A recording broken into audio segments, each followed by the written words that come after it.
एक ब्राह्मण घराना बहुत ही दुनियावी था। उस परिवार में बच्चों को ये शिक्षा दी जाती थी कि जहाँ कहीं भी सत्संग हो तो वे भूल कर भी वहाँ नहीं जाएं और ना ही साधु संतों के वचन सुने। यदि संयोगवश कहीं परमार्थ की बात चले तो वे अपने कानों में उंगली दे दें या वहाँ से भाग निकलें। संयोगवश उस गांव में जहाँ की ये परिवार रहता था, एक साधु ने आकर डेरा जमा लिया। झुंड के झुंड लोग उसकी बातें सुनने के लिए आने लगे। कथा कीर्तन चलता रहा। एक दिन कथा चल रही थी। महात्मा जी देवी सृष्टि का वर्णन कर रहे थे। बातों के सिलसिले में महात्मा जी बोल उठे कि देवताओं की छाया नहीं होती क्योंकि उनका शरीर सूक्ष्म होता है। ये बात सच थी या झूठ पता नहीं, परंतु उसी समय उसी दुनियावी ब्राह्मण घराने का एक लड़का उसी रास्ते से गुजर रहा था। महात्मा का बोला हुआ वाक्य उसने सुन लिया। जब उसे पता चला कि महात्मा जी सत्संग दे रही हैं तो वह अपने कानों में उंगली देकर वहां से भाग निकला।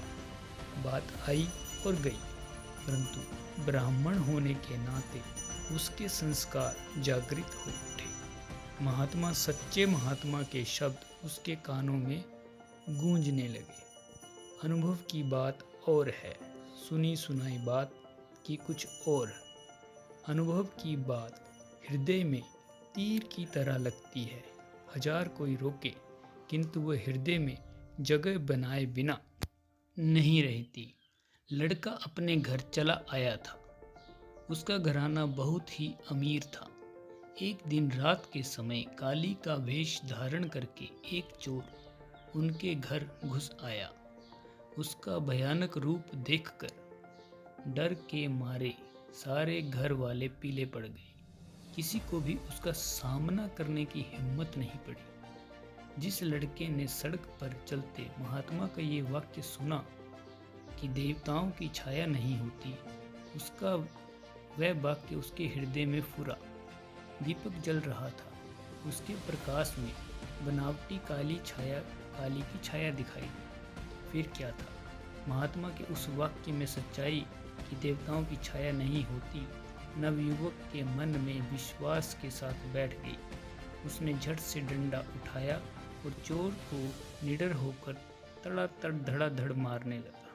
अंत में चोर को विवश होकर ये कहना पड़ा कि वे काली नहीं हैं।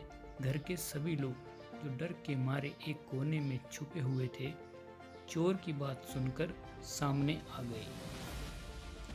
सबने मिलकर चोर को खूब पीटा, यहाँ तक कि चोर को शिक्षा मिल गई और उसने चोरी का धंधा छोड़ देने की कसम खाई। चोर के जाने के बाद सभी घर वाले उस नवयुवक लड़के से पूछने लगे कि तुमने ये कैसे जाना कि वह काली नहीं, अब तू एक चोर है। तब उसने कहा, एक दिन मैं एक मार्ग से जा रहा था। एक महात्मा जी सत्संग दे रहे थे।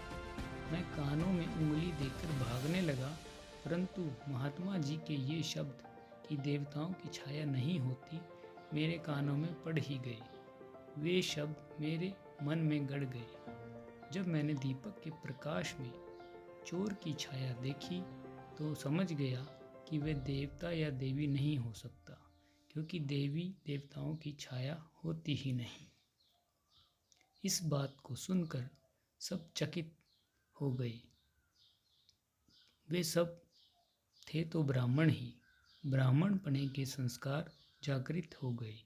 वे सोचने लगे, जब सत्संग का एक वाक्य कुछ भी सुन लेने से ये प्रत्यक्ष हुआ कि सारा माल असबाब लूटने से बच गया, तो यदि नित्य सत्संग किया जाए तो उसका कितना लाभ होगा।